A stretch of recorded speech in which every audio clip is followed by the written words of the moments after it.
Hello, I'm Dr. Morcease J. Beasley, Superintendent of Clayton County Public Schools right here in the Metro Atlanta area.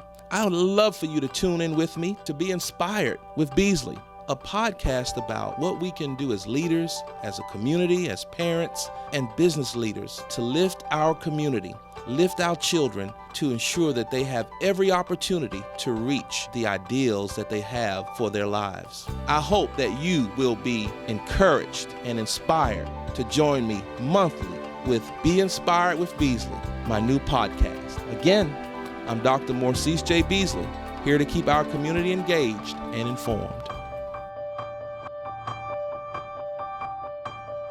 Hello, everyone. Welcome to Be Inspired with Beasley. I am excited that you have joined me on now my second podcast. It's exciting to know that our county is getting information, hearing information, inquiring, asking questions, etc. I'm Dr. Morcease J. Beasley. I'm the Superintendent of Clayton County Public Schools, and you're listening to Be Inspired with Beasley. It's our podcast aimed to inspire and to lift our community with actions that add value to our lives and, of course, the lives of our students right here in Clayton County. I am so grateful that you've tuned in today with me and my guest that I'll introduce momentarily as we deal with this pandemic. I know all of you are dealing with the pandemic. I want you to know, our last podcast, we talked about our decision making, and so today we're going to talk about virtual learning, and so I have the right people in this studio today. These are, I will call them the virtual learning experts. The virtual learning experts. I'm so excited to be able to introduce, and I'd like to introduce the guests and then allow them to share a little bit about themselves. We have three wonderful, wonderful educators with us today as we talk about all things virtual learning. First, I'll start with our district-wide Teacher of the Year, Miss Toni Phillips. We're so excited to have you, Miss Phillips. I like to call her Toni. I'll be formal, Miss Phillips, but I like to call her Toni. That's exactly all I've referred to her to you by is Toni. But we're so excited to have Miss Phillips, and we have her principal, Dr. Cynthia James. We're so excited to have you, Dr. James. Thank you, sir. And we have all things curriculum instruction and assessment, Dr. Ebony Lee, our director for CIA. So what I'd like to do is, before we even get into the content, I'd like to start with Toni and then Dr. James and Dr. Lee. Just give the audience a little bit about who you are, how long you've been in education, anything else you think would be important for them to know about you before we start the conversation, okay. All things virtual, okay? Okay, thank you, Dr. Beasley. Of course, my name is Toni Phillips, and I am a teacher here at Hawthorne Elementary in Clayton County. I've been a teacher for the last 10 years, so I've put a decade in of teaching, and 7 of those years I've been here in Clayton County. I've been under Dr. James' leadership, which is amazing, and just absolutely love the opportunity of serving the students here and the staff here in Clayton County. I am Teacher of the Year right now, and love representing Clayton County as well, because just the opportunity to know that I can come in and let your voice be heard to help the students, and not just the students, but the parents as well, and as well as encourage teachers and be a part of their lives. I'm also serving as grade level chair and ELA content lead for 3rd through 5th grade, and I'm a mentor for this year for teachers. I'm in the middle of my specialist, and I'm also a part of GSLA. Toni, she's working. You are busy. I am. Oh my goodness! But we're so glad that you took time out of that busy schedule to be here today. Thank you so much for being here. Thank you. Dr. James? Yes, sir. I'm Dr. Cynthia James. I've been in education now for 28 years. Oh, wow. So I know, my goodness, it's going by so fast. And I've been here in the district for 20 years. Wow. 20 years, and as an administrator for 18 years now. So, and it's a good place to be. Clayton County is an awesome place to be. Each and every day when I wake up in the morning, it is a new day, and I realize that I am a servant, not just for my family, but for the community and the faculty and staff. And I think that in serving in this position, sir, on a daily basis that I have grown tremendously myself from the people that I come involved with on a daily basis. And it's just good to be in the land of the living right now and in Clayton County Public Schools. And sir, I thank you so very much for inviting me to be on this panel today in your second podcast. And today is my very first time ever being on a podcast. So I'm thinking about my words and choosing my words. Don't worry about sir, that. We're just glad to have you. But it is good to be here. Thank you so very much for the invite. Glad to have you. How many years have you been at Hawthorne Elementary School? Hawthorne Elementary School now, sir, I'm going into my 9th year. 9th year. So that school is officially Dr. James' Absolutely. school, right? This is our school. It would be our school. That's awesome. Our school, yes. Well, we're also excited to have Dr. Ebony Lee, our Director for Curriculum. Oh, no, not Director. I just realized I said Director more than once, and I know you would have corrected me. Assistant Superintendent for Curriculum Instruction and Assessment. So excited to have you here, Dr. Lee. Thank you, Dr. Beasley, for having me. It's a privilege to be here. It's a privilege to serve in Clayton County Public Schools. Thank you, Dr. Beasley, for just providing this type of platform where we can bring inspiration, and we all know that we need inspiration at this time. So I've been in the district now for 20 years. I've pretty much been groomed here. I started out as a student teacher, and from there became an English teacher with secondary students and a literacy coach, a language arts coordinator. So you see, I've been in the space of literacy, which we know is critical to all things that our students have to engage with. And now I have the privilege of leading learning with a dynamic academic team where we're advancing learning for all and working alongside our principals, our teachers, and our community just to ensure that our students leave us prepared for the world that they have to navigate. So excited to be here and be able to engage in this conversation. Thank you. Well, we're excited to have you here. As a matter of fact, all of you, we're excited. So let's get into our conversation. Okay. Today we're going to talk about all things virtual learning. Just as a reminder, community, we started school on August 10th. Yes. And we started virtually. And our students have been engaged in virtual learning with their teachers ever since August 10th. We'll go to the board at the end of October, and more than likely, we'll probably continue with virtual learning because we're seeing a surge in the cases, and we're just going to be respectful of what we communicated to our community, the data that we are following here in Clayton County, and we pride ourselves on being consistent. Yes. And that we have been throughout this entire ordeal. It's not been easy. There have been challenges, but it's important for the community to know that there is a degree of consistency in our decision making. So let's start there. Let's talk about the experience. And all of you, we've got the teacher here. Toni's a teacher. We've got the principal, Dr. James, and then we've got the curriculum lead. So if you would, let's just start out with describing the experience that you're having with virtual learning from the perspective of your role. Okay.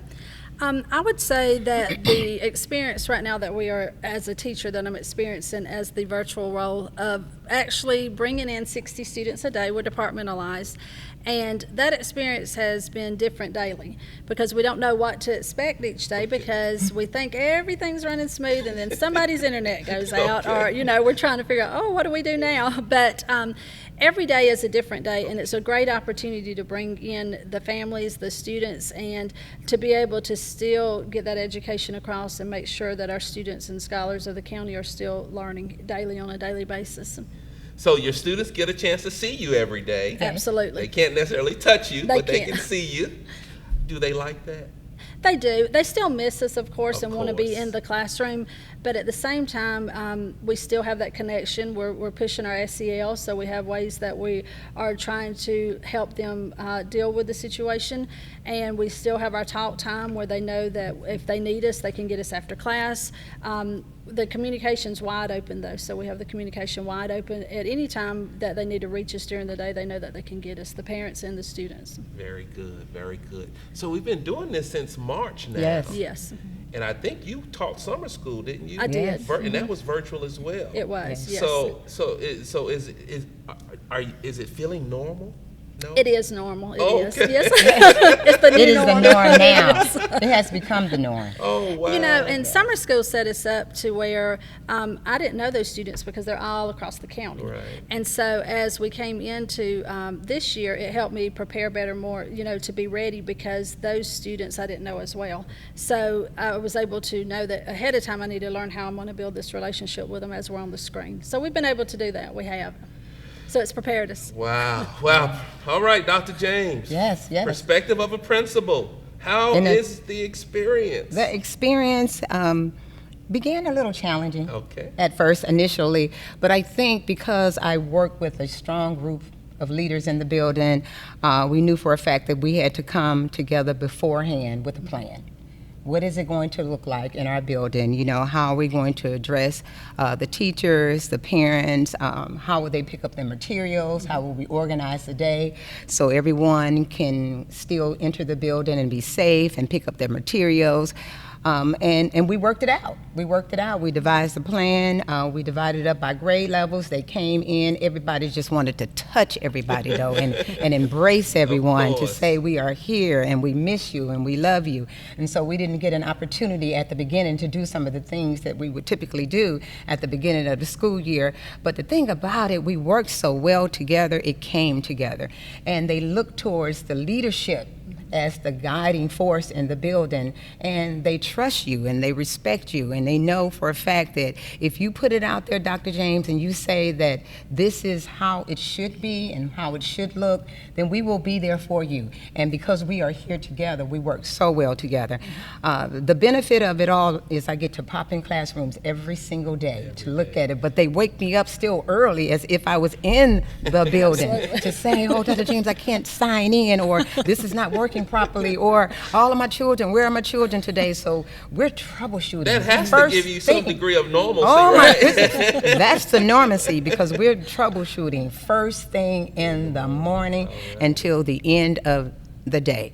The other thing is the parents call us all through the day with whatever they are needing, and their urgency becomes your emergency at the time, but we get back to them. We help to, try to, as much as possible, to relieve some of the anxiety that they are having about whatever is going on in their homes. So we have challenging days, and then we have some absolutely good days that I don't get a call but maybe once a day versus 10 times, Okay. So the challenge has been different. Of I would say course. it has been different, but we are handling it all, and we are strong with this, sir. If I may, before I get to Dr. Lee with her perspective, how are the kids doing? Are they attending every day online? What are the pros? What are the challenges you're seeing relative to attendance? Do they all have devices, Wi-Fi, et cetera? How are you all dealing with those types of issues, if you will? Initially, it started off slow. Of course, we placed Hawthorne was one of the schools that we were privileged to have enough laptops for actually all of our students. Wow. So we never ran out. Oh, and we excellent. still have some at the school. Shh. But we still have some at the You school. won't If collect them. anyone- You I know. won't collect them. But that gave us an opportunity for all students to have devices. Of course, we put it out there for the parents who currently had their own personal devices to wait until we disseminated devices to the students who did not currently have devices. But still, at the beginning, we did not have everyone to log on consistently every day. So our attendance team, we came up with a plan. The teachers have to get in. Tell them about the plan, Toni. What do you all have to do? They have to, go ahead. Go ahead. Get in contact. Okay, We so do. hold We on. do. Tell us. Absolutely. Tell us, They know if that child do. does not come in multiple days, then they have to first get in contact with the counselors first, Right. the secretaries first, and then the counselors go to the social worker, then it comes to Dr. James. Okay. And then I Right. make the call to say, hey, what's going on? We're missing you. So we have a plan for those Okay. students, Okay. for the students that we do not see on a consistent basis. And if that doesn't work, then we send someone to the home. Do a home visit, huh? Yes. All right. Yes, right. sir. All right, Dr. Lee, your perspective. So you support principals and teachers and everything in between. Yes. So tell us from your perspective, what has it been like? Well, similar to what Toni and Dr. James shared, I feel like it's consistently evolving. So we've had time to learn from March, because March was an abrupt transition to virtual learning, and we knew that in order to have a better start, we had to think about what worked and what didn't. And what didn't necessarily work in March was our students not having access to a device for that continuity of learning. So where I sit, our main focus in general is ensuring that teaching can occur, learning can occur, and that we're all in a space of well-being. So thankful to our board and you, Dr. Beasley, and our technology team for ensuring that our students had access. You heard Dr. James mention that all of her students had access from the beginning. And we launched a wide training this summer. This summer, the training was more so equipping our teachers and our teacher leaders and our coaches and even our principals with what will learning look like now, converting from a face-to-face, which we've been doing for decades, to 100% through a computer or through a device. Yes. And the training was more so to preserve what we know is important, planning. You still have to plan, you still have to collaborate, and from there, what would learning look like synchronously, asynchronously, and then times where we're unplugging. So from my perspective, it has been critical to have the collaboration that we've had that's been exemplary. Collaborating with other divisions, departments, with our schools, with districts across the state, across the nation. The benefit, if there is one, to the pandemic is that everyone is in the same space, and they bring a lot of insight and strategies to where we are now. And I know there's not a training that we can't go to learn how to better deliver instruction virtually. So I will say the key was, how are we going to support all over 60 sites, as well as 4,000 teachers, our over 50,000 students, and our leaders. And I would say that I feel like we did a commendable job with starting with a great reopening plan. Toni mentioned earlier the attendance. We had to look at our policies, and certain policies are the policies, but we had to create guidance and regulations for how we were going to grade, how we were going to really judge or evaluate participation, and also consider where students may have barriers or certain challenges. And then another important stakeholder group, the parents. Our parents are now sitting alongside our students in many cases. And we launched webinars to just hear from them, and they wanted to help, and they wanted to be informed, and they wanted to have the tools, especially the parents of our littlest learners. So through those webinars, we learned that they were challenged with things we take for granted, like we say log on, or log in, or upload, or post. And so we partnered with technology, and they came in to just help our parents navigate the Google Classroom system so they could work with their students.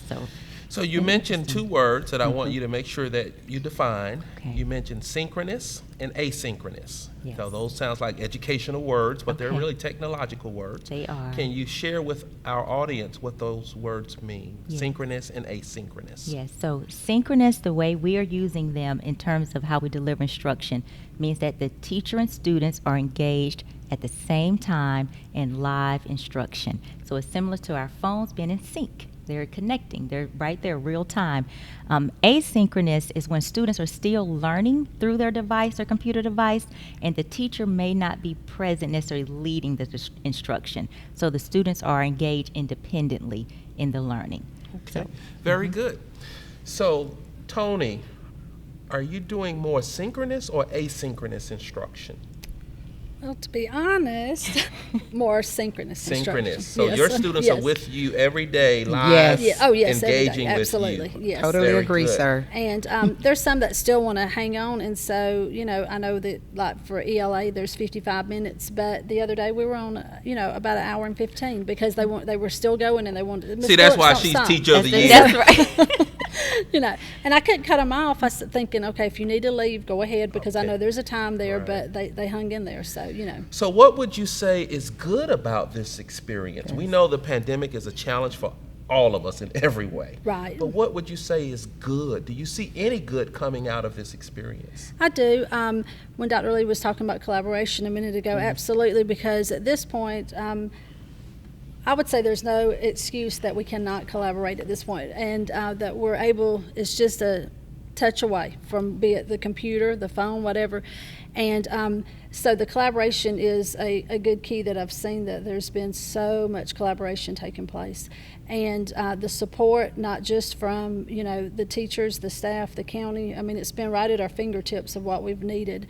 The other good thing that I've really noticed, though, is just the parental involvement. Oh, wow. And so I know it's maybe not what the parents would have wanted, because they want to be back in the building, of course, and we all do. Yeah. But we've had the parents right there for the most part, the ones that can. We have some that are essential workers and cannot be there, and we understand. But we've had a lot of parental involvement. Excellent.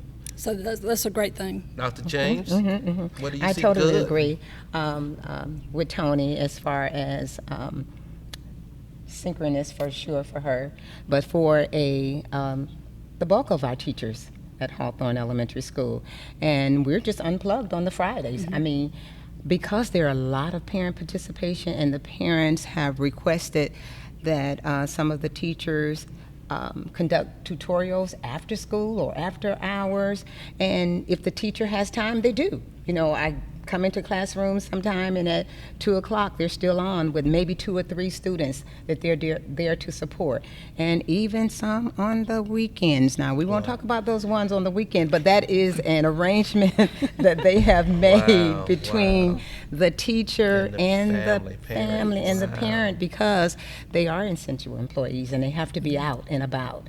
I was talking to, and I'm just going to share with you all this story. We have 2 parents.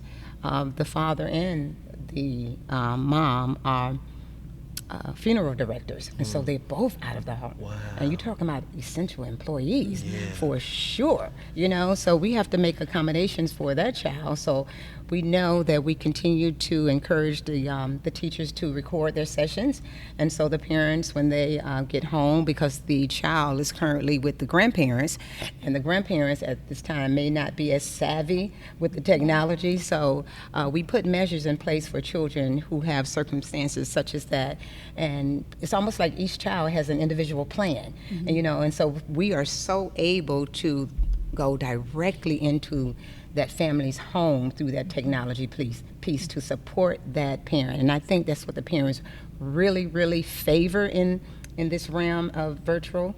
But the other piece, of course, they want them to come back in the building. Yeah. But we're making accommodations for them for such a time as this, and this is how it is at this particular time. So the support is there for them, sir. Well, let's talk about the challenges, because you mentioned accommodations. So clearly there are challenges. We know parents have to go to work, and we know that we can't necessarily solve the supervision issue. I think of it as during the summer months, sometimes parents have to figure out during the summer months, what do they do with children. So what are the challenges that, whether it be from the perspective of the teacher, the principal, or the parent, or the student, or the staff members, what are the challenges that we're dealing with in this situation? I would say that some of the challenges definitely are those essential parents, the workers that are essential workers that are going out and having to work. We did have the question brought to us, and I told them I would bring it back to you, that they wanted to know, as far as if there would have been a way, or could it be a way, to have it where teachers could work in the evening and some in the morning, so it would benefit for the parents that are working. I said, that's a great question. I told them, of course, we're the first ones that's had to experience this, so it's really a day-by-day basis of we don't know what tomorrow holds. So we're absolutely trying to lay the groundwork and make this to benefit for all. But sometimes things come up that we're not sure how to handle. We've got to wait just a minute to see what do we need to go through to figure out, what's going to work and what's not working. So that was one thing, just, how could we maybe help those that, like Dr. James said, that the parents that are not there to help, and so the kids are maybe on their own, and that, so they need some other guidance. And the screen does become a barrier at times, because we can only get so far with them, and we can't see what they actually need on the other side. So that's a challenge there. I see. Right, and also for the children who are in the homes, but they're old enough to be there. but there still isn't someone there to troubleshoot sometime when they're having technical issues, and then they get logged out, and then you're like, where are they? And they can't get back in, you know. And then some of our students just needed tangible items, and so some of the teachers would, you know, go and just slide them in the mailbox or put them on the doorstep and, you know, leave it for them. But yes, I think essentially that is the biggest challenge, you know, some of the parents who aren't there. And then the other challenge are for some of the students who are currently in the daycares, because they are in the daycares and there are multiple age groups in the daycare, and there may be one or two attendees trying to assist and support all of them at the same time, and you see book bags flying in the back, and they're doing cheerleading moves and all of that. But what we do, we just make a make a connection with the daycare owner and put some parameters in place for those children. So here again, it's about the communication. Absolutely. How can we help you? How can we make this better for you and your child? And I think because we have tapped into that family and that parent individually for support, and we've solved a lot of those issues, those challenges. You know, you mentioned the challenge for the essential workers and their question that you told them you would pose to us about scheduling evening times. And Dr. Lee and I, we've had this conversation. So Dr. Lee, let's discuss the potential, the possibility of that happening, and some of the considerations that we have to at least think through in order for that to occur. Okay. So initially, just thinking about teachers being on flexible scheduling, and with a virtual environment, really, you have greater leverage with that. I think we would have to find out teachers who are available, and it's even looking at budgetary opportunities with extended day. So currently, we utilize that option for teachers who want to devote that additional time. And just working alongside our schools as a whole, we may not be able to provide it pervasively, but just looking at where it needs to be prioritized and supported and securing the teachers to do that. We even thought about something similar for students who need additional support. You know, in our traditional environment, we have after school, we previously had campus kids, but you know, really bringing teachers on who can extend their day to work alongside our students who need that support. A thought just came to mind: homework. How are we doing? I was listening to a show the other day, and there was a conversation going on about homework, and one teacher was saying she didn't give any homework. This was a high school teacher, I believe, English teacher. She gave no homework because the kids need a break and this and that. And I thought, okay, and clearly there are those who thought she should be given homework. And I thought, as a high school teacher, former high school teacher, math myself, I would want kids doing homework because you have to prepare them for college. And I can assure you, when they go to college, they'll get get work beyond the class period. That's right. What's happening with homework? Right. Well, they continue their asynchronous work, and so with that, I do add some homework, not a whole lot, because once again, we take it back to them not always having someone there to help them, so we're seeing a little bit of struggle trying to get the work done. We extend, or I don't know what all teachers, but for myself and my team, we extend our deadlines out. And something Dr. James told us, whatever, deadline, set it, and then that way it helps, parents to know, but, be flexible if we need to be. And so, we don't overload them, of course, because they are trying to get caught up on the day-by-day work, but there is still homework. Okay. Yes. Okay. And then for the ones who turn it in, sir, they turn it all in at once. They do. So you'll have about 15 sheets being uploaded at one time, because I'm a part of some classrooms. I say, I'm going to have to take this off because my computer every day have 100 plus emails coming back because I've joined classes. That's a new challenge, isn't it? Yes. Though? It is. Because you've got to go through all those documents. Yes. We do. Give them feedback. Yes. So the work, just because it's virtual, it's a different type of challenge. It is. Wow. Well, let's talk about, you mentioned the parents and the parents being engaged. So let's talk about the parent engagement. I have noticed from my role as superintendent that the engagement has just gone off the charts. Right. When I look at parent participation in the YouTube live sessions or the works the workshops that we're doing, even the board meetings. We had one board meeting where we had over 12,000 people viewed the board meeting. Oh, wow. That's never happened Right. that I'm aware of. Right. So what are you all seeing and appreciating, or maybe not appreciating, with the engagement? The engagement has really went up for sure. I said this is probably the all-time high, like you said, of engagement. Now my question or my post to parents or my plea to parents is that when we go back into the building, we want to see that same engagement. Once we hit that brick and mortar now, we need that same support. But for the most part, it's been positive. Now, there's some that you hear the frustration when you talk to the parents, but we have to put ourselves in their shoes. What are they dealing with on the other side? We have some that tell us, we're not the teacher, we don't want to be the teacher, and we understand that, we do. So we're trying to be as flexible and to help and support them as much as possible. But, yeah, that's what we're seeing right now. Right, and I think they're more engaged too, sir, is because they see you every day. Absolutely. Okay. They log on, especially with the pre-K, kinder, and first grade students. The parents help them log on every day because, our faculty and staff know for a fact if they have 20 students enrolled, they actually have 40 because you have the parent as well, 40 plus, and if you have 2, so they're there every day to see everything that you're doing, everything that you're redelivering, what you say, how you say it, your vernacular, your grammar, everything. Dr. James, that yesterday that parent was talking about, or the mom, and then they watch all the other parents in the room. Can you tell that parent that she needs to stop? Oh, they want to control the classroom, but they also want to assist the teacher in all ways. So I'll get a text message or an email message to go make sure I drop by this class tomorrow morning. So they're helping me also do observations in the classroom. Okay. And I'll share that parents have shared that they have a new perspective of teachers. Oh, absolutely. And I think worldwide that's been the sentiments. And now also parents are aware what their children bring to the learning environment and maybe possibly where there are areas of support that are needed. Absolutely. And so usually we may hear sometimes, well, my child would never do that, or, but I really appreciate the partnership with the parents and how they feel comfortable supporting and asking questions and seeking support.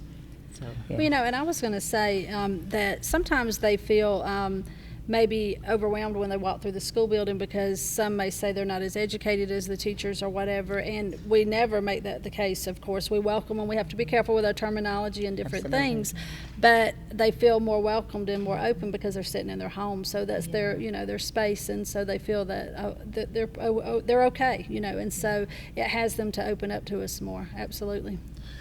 Do you think that once we get to a point when we can return to the facility, the brick and mortar as you describe it, do you think you'll have some parents that will want their children to continue with the virtual learning experience?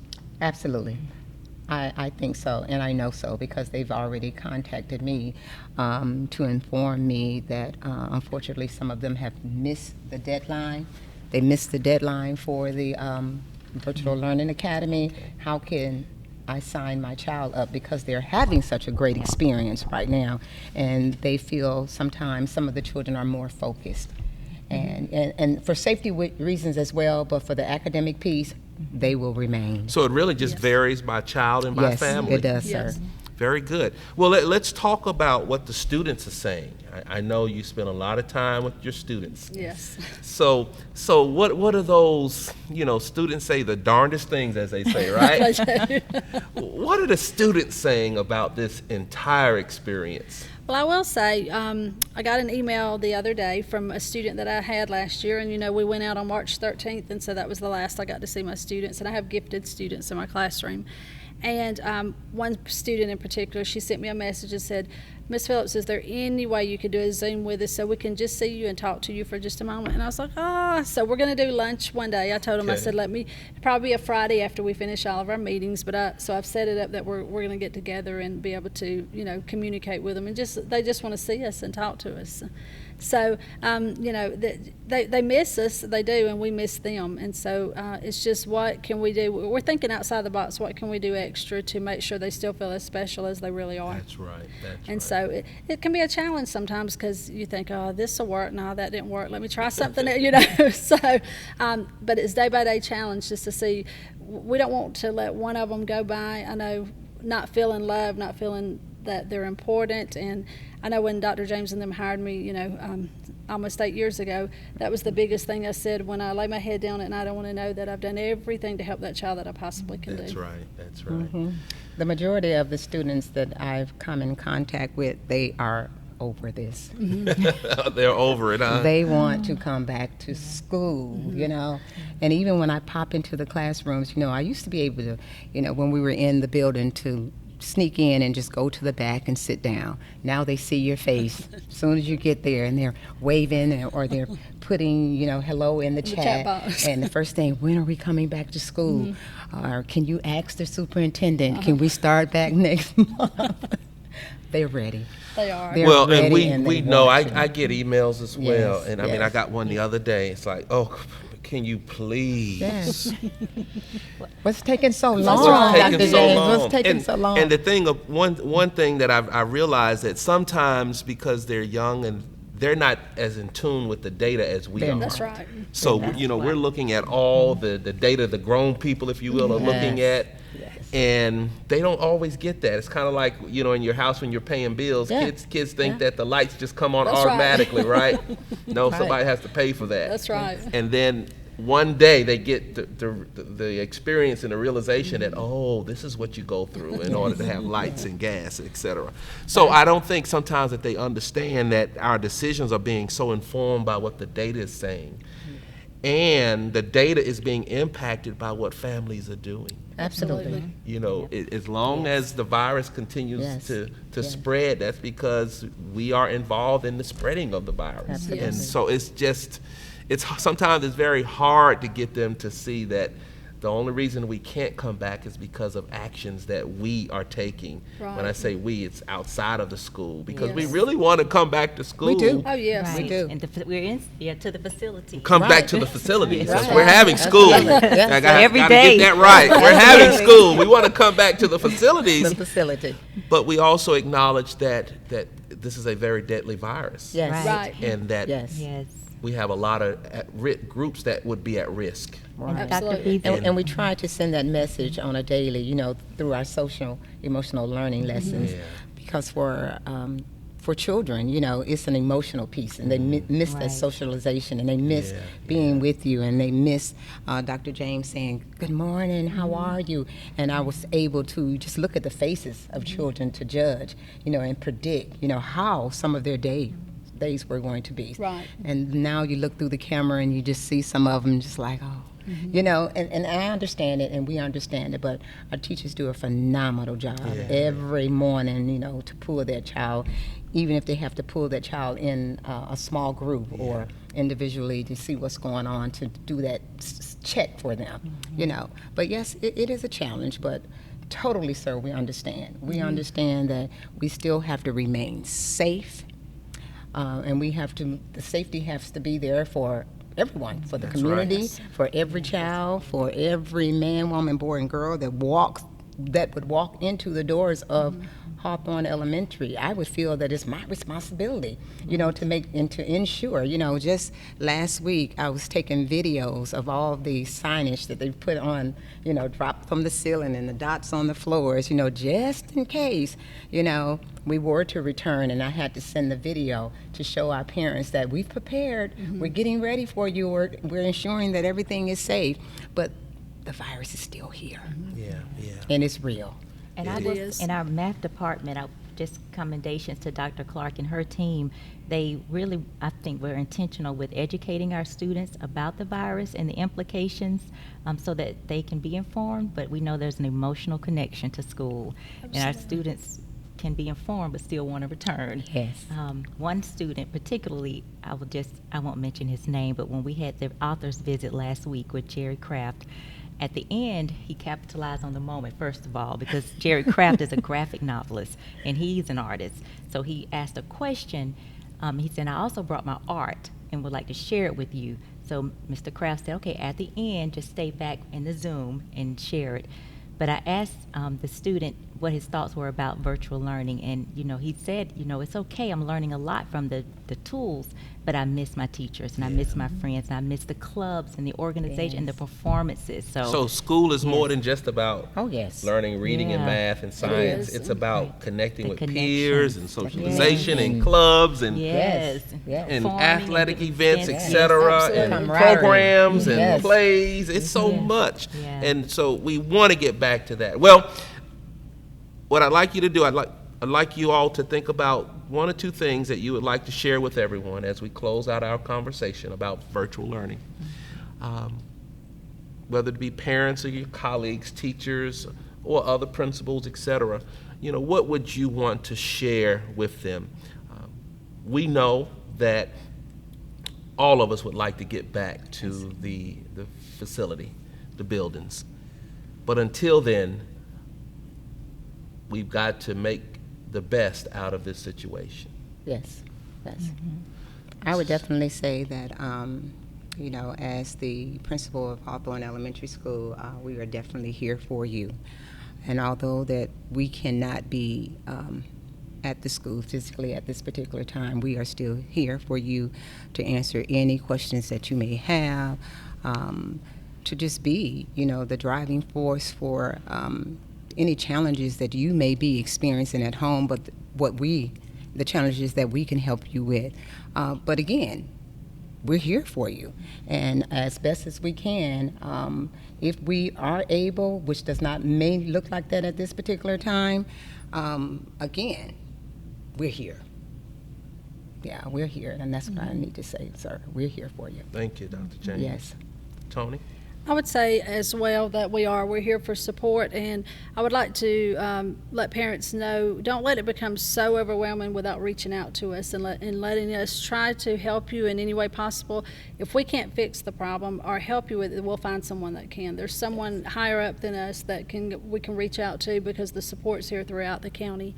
For our students to continue to give it their absolute best, because like I tell mine, I just need you to do your absolute best so I can see what I need to teach. So let's see where you're at, so where can I support you?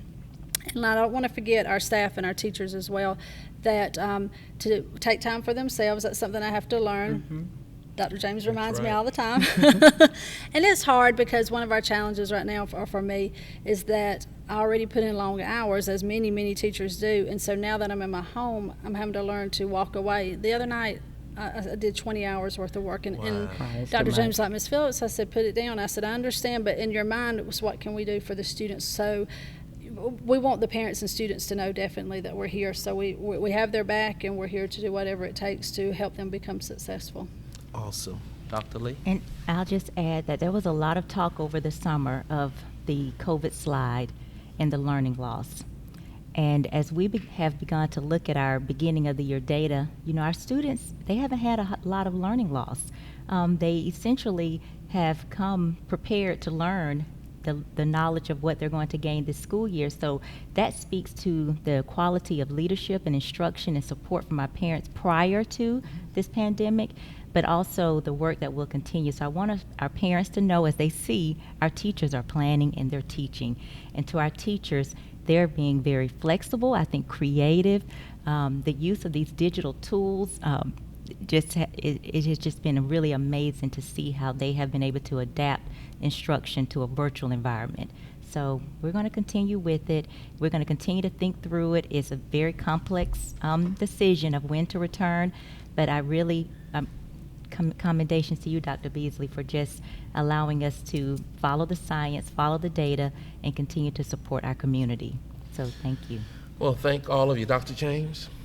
I need to say, can I say Yes, okay. you can. Yes. Okay, so what I would like to say overall, too, as being a principal in Clayton County Public Schools, I do know for a fact that my colleagues, my principal colleagues as well, the principals, the assistant principals, the faculty, staff, and students, I do know they have gone beyond the call in support. We all have done some things that, we may not have done if we were in this school, the brick and mortar, in reaching out to parents in various ways, and also as Toni mentioned, we have to remember and remind ourselves to take care of ourselves as well. Take care of ourselves so we'll be able to take care of others. And with that being said, our community has just come together to embrace each other and with the support of our faculty and staff as well as the students, and the support is there. And please know that the teachers are supporting and moving into the homes of these families through the technology, and they're doing a fantastic job. So I just would like to say thank you, and thank you from the board members on down to you, Dr. Beasley, because you're there, and you're there every day. And I know for a fact that sometimes you tire, but we don't know that because you don't show it. So we would like to say thank you to you. Yes, as Dr. well, sir. Beasley, Well, thank you all. And I'll tell you, the Board of Education has been very supportive, understanding. Our principals and teachers are doing a phenomenal job. And I'll say to the community here in Clayton County, they have walked with us to follow the science. Yes. They know, and I want to thank this community, they know that this is not an easy situation, that the decisions are not easy to make, and that there are no perfect solutions. Yes. Absolutely. But this community has, instead of fighting against the administration, they have embraced and tried to understand what we're trying to do. They've appreciated our transparency, our honesty, and our consistency. And so virtual learning, of course, it's just a means right now because of the situation, but it's just that, it's just a means. Yes. Ultimately, we want our kids to learn, whether it's face-to-face or through virtually experiencing the instructional environment.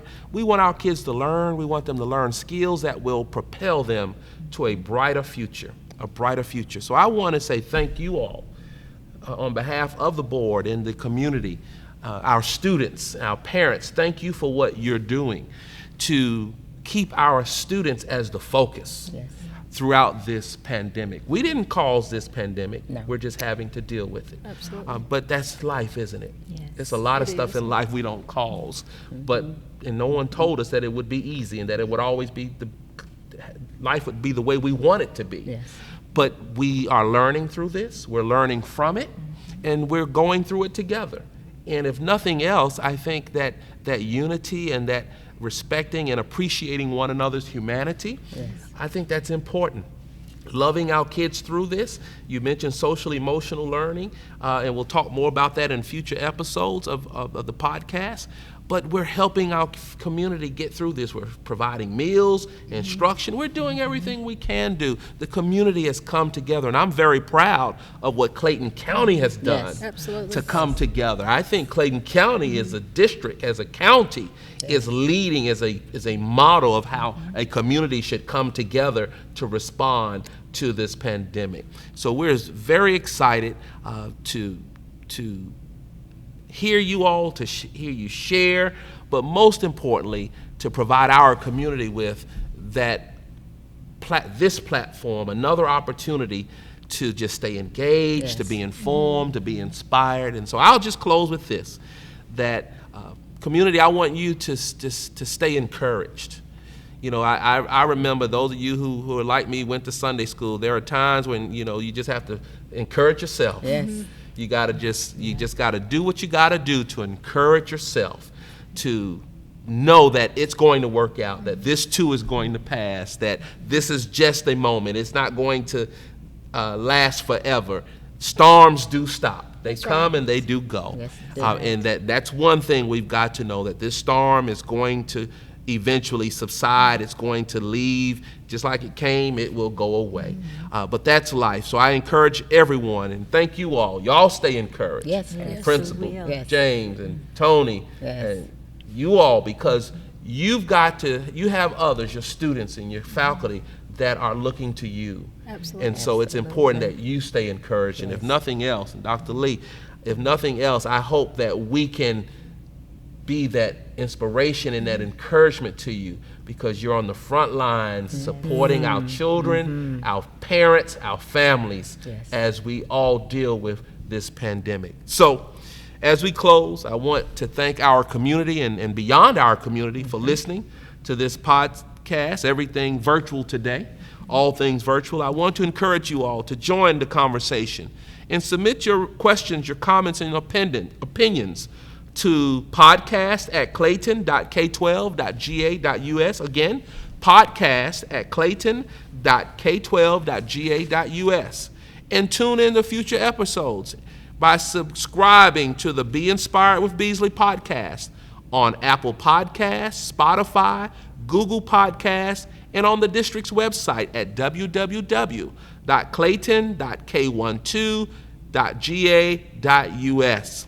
Again, I'm Dr. Beasley, Morcease J. Beasley, here with my guest, Teacher of the Year, Toni Phillips, Principal of Hawthorne Elementary, Dr. Cynthia James, and our Assistant Superintendent for Curriculum Instruction and Assessment, Dr. Ebony Lee. We've been here discussing all things virtual, but join us the next time. As a community, please stay engaged, stay informed, and continue to be inspired. Until the next time, take care, stay safe, everybody.